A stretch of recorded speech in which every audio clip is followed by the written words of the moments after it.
Amigos, ya a punto de terminar, creo que ya no nos faltaría más que invitar al maestro Jesús Alejandro Martínez García, candidato a magistrado en el Tribunal Colegiado Administrativo en el 5º Distrito, pero más que nada para que diserte y nos comparta su visión académica, científica sobre la perspectiva del derecho y de la justicia en México. El día de hoy invitamos a Jesús Alejandro Martínez García, quien es egresado de la Facultad de Derecho de la UNAM con especialidad en Derecho Constitucional, maestro en Derecho y doctorante en Derecho. Pronto tiene 24 años de experiencia en materia de la justicia administrativa y ya nos platicará él su experiencia en la materia y su visión sobre este tema. Gracias, Jesús Alejandro, por favor.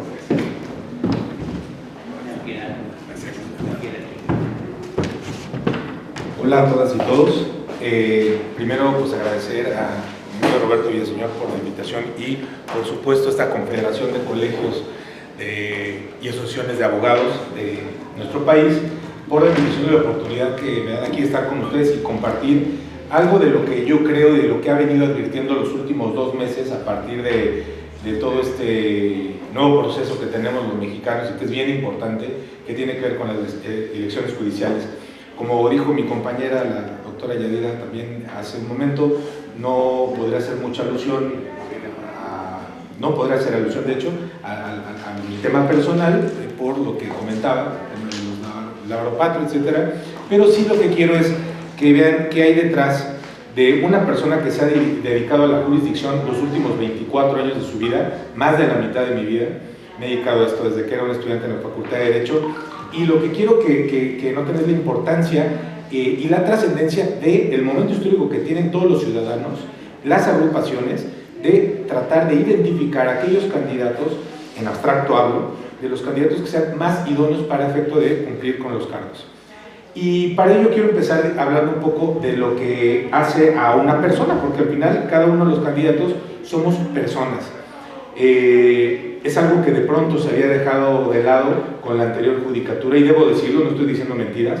Quienes hubieran conocido a magistrados, a jueces, a personas de la jurisdicción, entre más alto rango fuera, podían identificar la manera de comportarse, la manera de conducirse en la cotidianidad, desde el aspecto físico hasta la manera de hablar, la manera de conducirse, era en todo, hasta la manera de manejar un coche, ¿no? Hasta el coche que se escogía, ¿no? No quiero ampliar más en esto porque todos entienden perfectamente a lo que me refiero.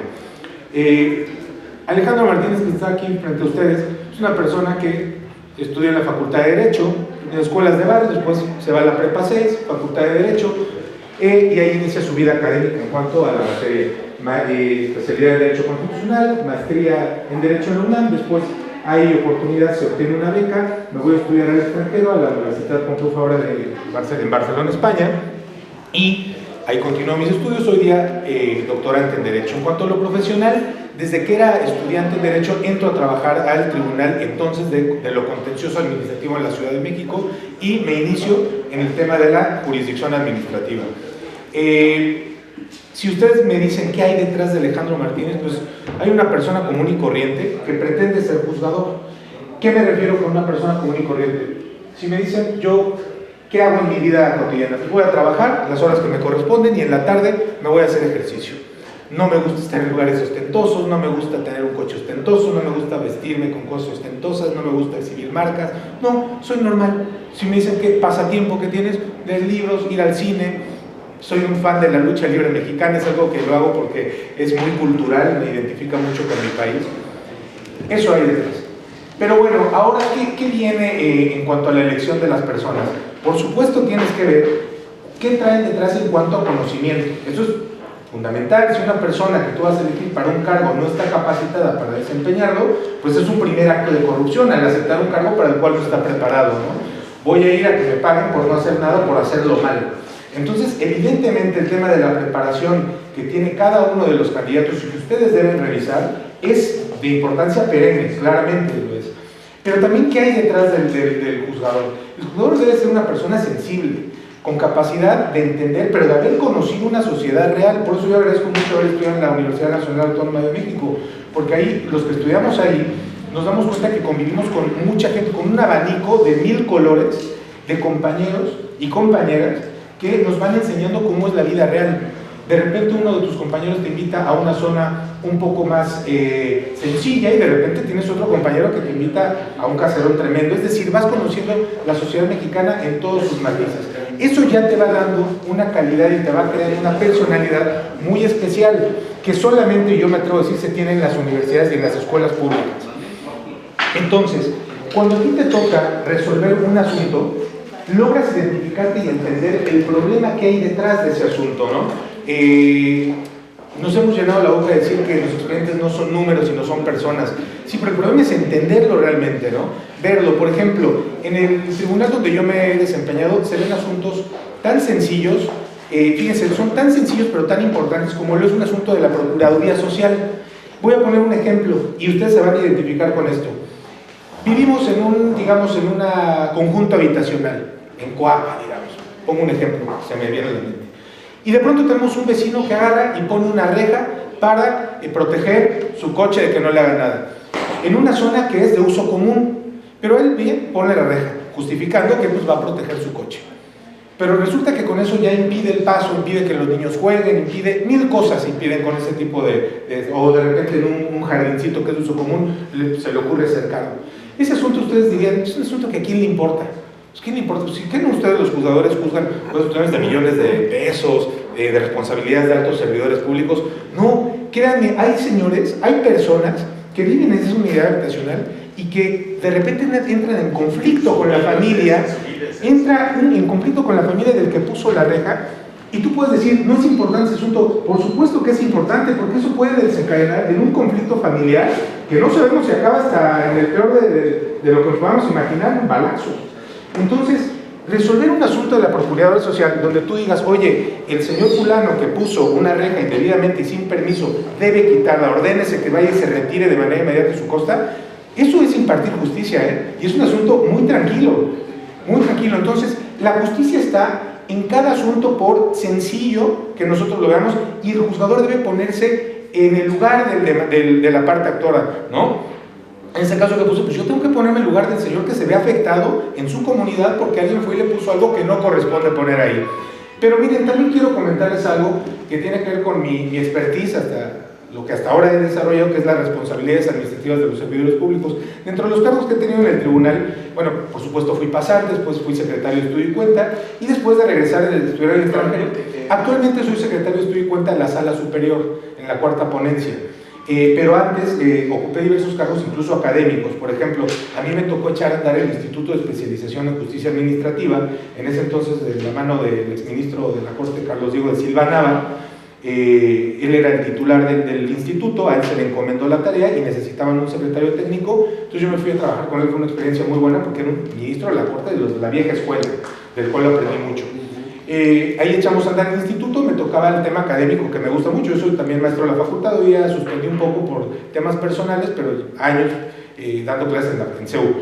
Pero bueno, el tema es que a la postre viene el sistema anticorrupción 2015 y nos toca, y a mí me encomiendan, ser la voz dentro del equipo que era la voz del tribunal para efecto de estructurar la nueva normatividad nacional en sistema anticorrupción. Se concluye ese trabajo, procedo a trabajar en la normatividad local, después en la Constitución de la Ciudad de México, que de mi escritorio salieron prácticamente la redacción de 3 artículos de la Constitución de la Ciudad de México, los que tienen que ver con el tribunal y con la justicia administrativa, obviamente con el equipo que estábamos, pero pues a mí me tocaba teclear y proponer, etcétera.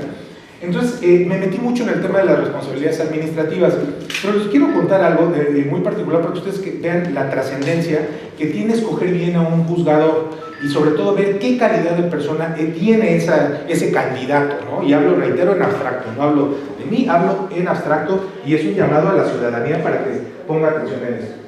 Yo en algún momento en 2017 se hace un concurso donde invitan a nivel internacional, un concurso de la ONU, e invitan a todos los países, miembros por supuesto, para que candidateen a juzgadores para que ocupen un lugar de magistrado en el Tribunal de lo Contencioso de las Naciones Unidas, en Ginebra, Suiza. Y llega la convocatoria, a mí me la pasa mi entonces jefa, y la verdad es que nadie le quiso entrar. Y no le quería entrar por un tema que tiene que ver mucho con la psicología social de los mexicanos, que no está mal decirlo. Somos muy familiares, no nos gusta irnos de la familia, no nos gusta dejar, extrañamos la comida, las tortillas, el chile, etc. Yo afortunadamente no tengo ese problema. Yo siempre he tenido la capacidad, digamos, tal vez psicológica, de yo irme y aventurarme yo solo por donde me lleve la vida. Entonces yo entré al concurso y en ese entonces yo tenía un mes o mes y medio de resolver un asunto mediante una sentencia que además me indignó mucho el asunto. Era un asunto, como tratamos responsabilidades administrativas en el tribunal, donde le fincaban una responsabilidad a un director de un centro de salud de la Ciudad de México porque había sido un 10 de mayo y el 10 de mayo él le permite a todo el personal femenino que se vaya a festejar, ¿no? Porque era el Día de las Madres. Y al masculino le dice, pues ustedes también váyanse con sus mamás o con sus esposas, váyanse a festejar. Y se queda ese centro de salud con dos personas, con un estudiante de medicina y con un camillero, varones los dos. Dicen, ustedes quédense y aquí sacamos el trabajo. En ese momento llega de emergencia una señora que estaba en labor de parto de emergencia en un centro de reclusión. Era una rea, una señora que estaba en la cárcel, iba a dar a luz y entonces la tienen que llevar inmediatamente a que tenga la atención. Cuando llega a ese centro de salud no la pueden atender adecuadamente porque había un estudiante de Derecho y un camillero. Entonces la señora pierde la vida y pierde la vida el nene. Entonces imaginémonos, o sea, lo que está pasando, imagínense una señora, que ya no queremos entrar a ver si la señora estaba justa o injustamente en la cárcel. La señora estaba en la cárcel, pero el que sí no tenía culpa era el nene, que estaba por nacer. Entonces, fallece la señora, fallece de vida. Sancionan a diversos servidores públicos y por supuesto el que tenían que sancionar de manera más severa era el director del centro, porque era el que había dicho, todos váyanse y nos quedamos aquí tranquilos, 2 personas y sale la chamba. Lo sancionan, ¿y saben con qué lo sancionan? O sea, por haber permitido, por su culpa se murió la señora y el niño, lo sancionan con 15 días de suspensión en salario y en sus funciones, 15 días. Entonces, cuando yo veo eso, y por supuesto en el juicio de nulidad venía a decir, quítame esa sanción, no me sanciones y regrésame mis 15 días de salario, porque pues a mí, ¿por qué me sancionas? Sanciona al estudiante y sanciona al camillero que no la atendieron bien. Yo ni estaba, porque yo estaba festejando a mi mamá o a mi esposa, ¿no? Entonces todavía viene a pedir que le quiten la sanción. Entonces, cuando yo veo el asunto, por supuesto, desde haberlo leído y leer los hechos, yo dije, esto de ninguna manera puede salir este señor sin sanción. Pero cuando vi la sanción, que era tan tonta, pues por supuesto yo tenía todas las ganas de darle la sanción más fuerte que pudiéramos. Sin embargo, por la normatividad que ahorita no puedo explicar y sobre todo el momento, no había lugar a que nosotros pudiéramos quitar esa sanción de 15 días de salario